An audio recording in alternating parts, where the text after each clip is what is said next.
ഞാൻ വിചാരിച്ച പോലെയല്ല. നിങ്ങൾക്ക് ബോധമില്ലേലും ബുദ്ധിയുണ്ട്. ഓർമ്മയില്ല രതീഷ് കുന്നൻ.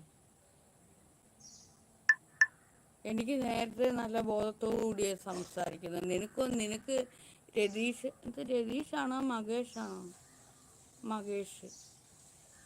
ഞാൻ പറയുന്ന കാര്യങ്ങൾ നിനക്ക് മനസ്സിലാക്കാൻ കഴിയാത്തതിന് ഞാൻ എന്ത് ചെയ്യാനാ? ഇത്രയും കാലമായിട്ട് ഞാൻ പറഞ്ഞ ഒരു കാര്യമെങ്കിലും നിന്റെ തലയിലോട്ട് ചെന്നില്ല. ഇപ്പം ഏതോ ഒരു കാര്യം നിന്റെ തലയിലോട്ട് ചെന്നപ്പോൾ നീ എന്നോട് പറയേ എനിക്ക് ബോധമുണ്ടെന്ന്. നിനക്ക് ഇപ്പോഴാണ് ബോധം വെച്ചത്.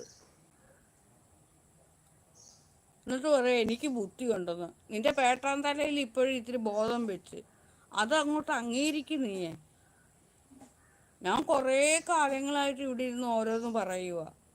എന്നിട്ട് നിനക്കതൊന്നും മനസ്സിലാക്കാനുള്ള കഴിവില്ലായിരുന്നു. ഇപ്പോൾ ഇത്തിരി എന്തോ പറഞ്ഞപ്പോഴത്തേന് നിന്റെ പേട്ടാൻ തലയ്ക്കകത്തിൽ ഇത്തിരി ബോധം വെച്ച് അപ്പോൾ പറയുക എനിക്ക് ബോധം വെച്ചതാണ്. എനിക്കല്ല ബോധം വെച്ചത്, നിന്റെ പേട്ടാൻ തലയ്ക്കകത്തിൽ ബൾബ് കത്തിയത് ഇപ്പോഴാണെന്ന് നീ പറ. പിന്നെ കള്ളമെന്ന് അത് എൻ്റെ പുറത്ത് കൊണ്ടിടുക. ഇങ്ങനെ ഒരു